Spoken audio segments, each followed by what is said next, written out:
बिस्मिल्लाहिर्रहमानिर्रहीम। कुरान पाक की सूरत गाशिया में अल्लाह ताला इरशाद फरमाता है, क्या ये लोग ऊँट को नहीं देखते कि इन्हें कैसे पैदा किया गया और आसमान को कैसे बुलंद किया गया और पहाड़ों को इन्हें किस तरह गाड़ दिया गया और ज़मीन को कैसे बिछा दिया गया। गौरतलब बात यह है कि हर चीज़ से पहले ऊँट की खलकत को क्यों मुंतखब किया गया है। मुफस्सिरीन ने बहुत कुछ तहरीर किया है, लेकिन ये चीज़ वाज़िह है कि इब्तिदा में रुए ज़मीन सुखन मक्का के अरब की तरफ था, जिनकी ज़िंदगी के बहुत से काम ऊँट से वाबस्ता थे। इससे कतई नज़र ये जानवर अजीब व गरीब खसलतों का हामिल है, जो इन्हें दूसरे जानवरों से मुमताज़ करती है। हकीकत ये है कि वो अल्लाह ताला की निशानी में से एक निशानी है। फिर भी ये है कि बाज़ जानवर ऐसे हैं जिनके सिर्फ गोश्त से फ़ायदा उठाया जा सकता है, बाज़ ऐसे हैं जिनके सिर्फ दूध से इस्तेफ़ादा होता है, और बाज़ ऐसे हैं जो सिर्फ सवारी के काम आते हैं, और बाज़ सिर्फ बार बर्दारी के काम आते हैं। लेकिन ऊँट ऐसा जानवर है जिसमें ये तमाम खसलतें पाई जाती हैं। दोस्तों, आज की वीडियो बनाने का जो मकसद बना वो यही है कि आखिर अल्लाह ताला ने ऊँट का ज़िक्र मिसाल के तौर पर क्यों किया। ऊँट सांप क्यों खाता है? ऊँट का गोश्त खाने के बाद क्या वज़ू दोबारा करना पड़ता है? ऊँट जिनसी मिलाप के बाद रोता क्यों है? ऊँट के अरबी मायनी खूबसूरत के होते हैं। दोस्तों, ऊँट दो किस्म के होते हैं, एक और दो कोहान वाले। ऊँट की सबसे बड़ी खसूसियत ये है कि वो अपनी कोहान में चिकनाई जमा कर लेता है और ज़रूरत के वक्त इसकी चिकनाई को ग़िज़ाइयत के तौर पर यूज़ कर लेता है। ऊँट तवील अरसे तक पानी पिए बगैर ज़िंदा इसीलिए रहता है कि उसमें ओवल रेड ब्लड सेल्स मौजूद होते हैं, जिससे वो पानी जमा कर लेता है। ऊँट एक ऐसा जानवर है जो कि भारी वज़न उठाकर भी रोज़ाना 40 किलोमीटर सफ़र तय कर सकता है। ऊँट 16 किलोमीटर फ़ी घंटा के हिसाब से सफ़र करता है। ऊँट खुद को हर तरह के मौसम में ढालने की सलाहियत रखता है। ऊँट 800 किलोग्राम तक वज़न उठा सकता है। दो किस्म के ऊँट बहुत ही मशहूर हैं। पहला ऊँट वो है जिसकी लंबी सी कोहान होती है, और दूसरी किस्म का ऊँट वो है जिसकी दो कोहानें होती हैं। ऊँट 40 मील फ़ी किलोमीटर की रफ्तार से दौड़ सकता है। ऊँट के ऊपर वाले होंठ दो हिस्सों में बटे होते हैं। ऊँट की आंतें इतनी मजबूत होती हैं कि सख्त से सख्त चीज़ को भी बआसानी हज़म कर लेती हैं। एक दफ़ा हज़रत मोहम्मद सल्लल्लाहु अलैहि वसल्लम के पास आया और हुज़ूर सल्लल्लाहु अलैहि वसल्लम के कान के पास मुँह रख कर कुछ कहने लगा। अल्लाह के नबी सल्लल्लाहु अलैहि वसल्लम ने फरमाया कि खामोश हो जा। अगर तू सच्चा है तो तेरा सच तुझे फ़ायदा देगा, अगर तू झूठा है तो तुझको झूठ की सज़ा मिलेगी। बेशक जो हमारी पनाह में आ जाए, अल्लाह इसको पनाह देता है। सहाबा कराम रज़ी अल्लाह ताला अन्हुम ने अर्ज़ किया, ए अल्लाह के नबी सल्लल्लाहु अलैहि वसल्लम, ये ऊँट क्या कह रहा है?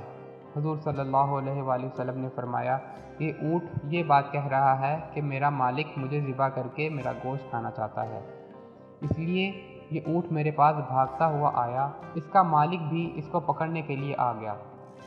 ऊँट अपने मालिक को देखकर आप सल्लल्लाहु अलैहि वसल्लम के पीछे छुपने लगा। ऊँट का मालिक कहने लगा, या रसूलुल्लाह सल्लल्लाहु अलैहि वसल्लम, ये ऊँट 3 दिन से घर से भागा हुआ है। हुज़ूर सल्लल्लाहु अलैहि वसल्लम ने फरमाया कि ये ऊँट तेरी शिकायत कर रहा है।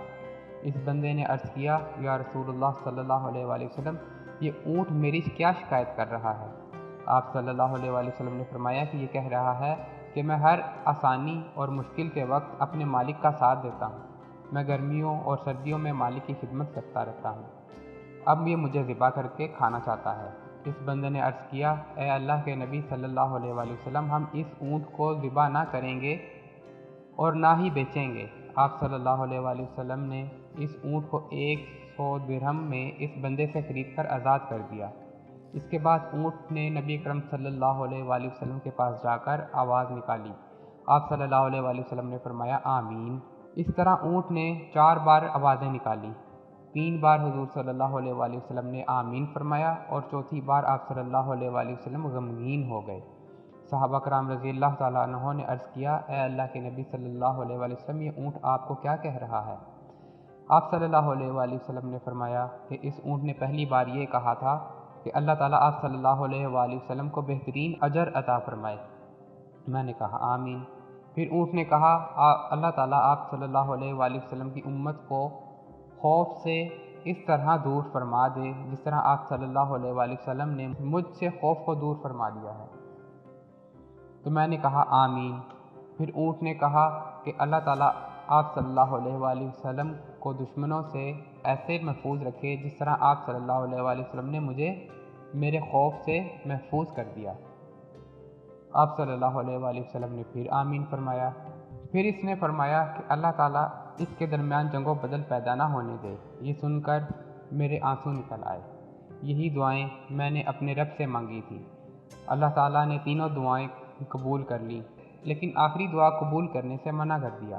حضرت جبرائیل علیہ السلام نے مجھے فرمایا کہ آپس میں تلوار غنی سے برباد ہوگی، جو کچھ ہونے والا ہے قلم لکھ چکی ہے۔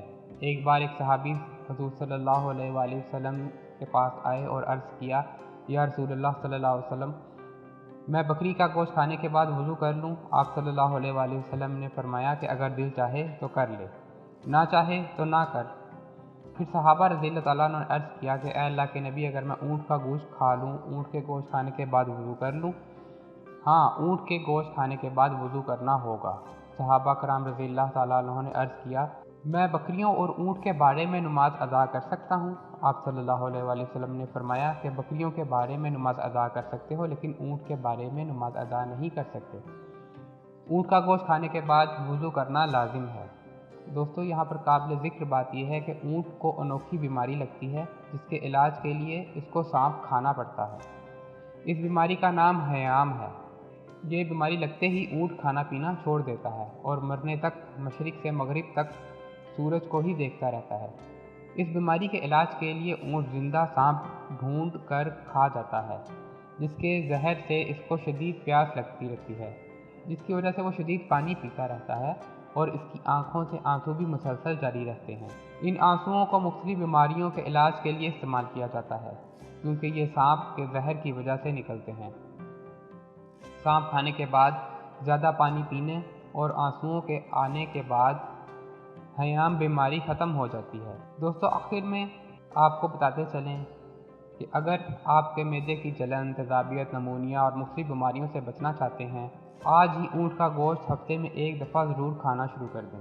اونٹ کبھی بھی اپنی ماں کے ساتھ جنسی تعلق قائم نہیں کرتا۔ عربی کی ایک کتاب میں درج ہے کہ ایک آدمی نے اونٹنی کی آنکھ پر کپڑا باندھ کر جنسی ملاپ کے اس اونٹ کو اس کی ماں کے اوپر چھوڑ دیا۔ جب اونٹ اپنی ماں پر چڑھا تو اس نے اپنی ماں کو پہچان لیا، تو اس نے اپنے نفس کو اپنے دانتوں سے کاٹ دیا۔ اس کے بعد ایک دن اس اونٹ نے اس آدمی پر حملہ کر کے اس کو مار دیا اور اپنے آپ کو بھی ختم کر لیا۔ حضور صلی اللہ علیہ وآلہ وسلم کے پاس اونٹنی اور ایک اونٹ بیٹھا تھا۔ اونٹ کا نام عزبہ تھا اور اونٹنی کا نام قصبہ تھا۔ کچھ روایات میں ہے کہ یہ ایک ہی اونٹنی کے نام ہے۔ جب اللہ کے نبی حضور صلی اللہ علیہ وآلہ وسلم نے مکہ سے مدینہ کی طرف ہجرت کی تھی تو آپ صلی اللہ علیہ وآلہ وسلم اسی اونٹنی پر بیٹھ کر مدینہ میں داخل ہوئے۔ اس اونٹنی پر حضور صلی اللہ علیہ وآلہ وسلم نے حجۃ الوداع کا آخری خطبہ بھی دیا۔ حضور صلی اللہ علیہ وآلہ وسلم کا وصال ہوا تو اس اونٹنی نے کھانا پینا چھوڑ دیا۔ وہ یہ سارا دن پاگلوں کی طرح مدینہ کی گلیوں میں گھومتی رہتی تھی اور ایک دن یہ بھی مر گئی۔ اونٹ کے پاؤں میں جو بال ہوتے ہیں ان سے کچھ بھی نہیں ہوتا۔ جب اونٹ پاگل ہو جاتا ہے تو اس کے منہ سے جھاگ جاری ہو جاتی ہے۔ وہ کسی پر بھی حملہ کر کے اس کو قتل بھی کر سکتا ہے۔ اگر گھوڑے سے کوئی آدمی گر جائے تو گھوڑا بھاگتا چلا جاتا ہے، جبکہ کوئی اونٹ سے سواری کرتا ہوا گر جائے تو اونٹ اپنی جگہ پر جمع رہتا ہے۔ ایسی مزید اسلامک سٹوریز سننے کے لیے چینل کو پلیز سبسکرائب ضرور کیجیے تاکہ آنے والی ویڈیو فوری طور پر آپ کو مل سکے۔ اللہ حافظ۔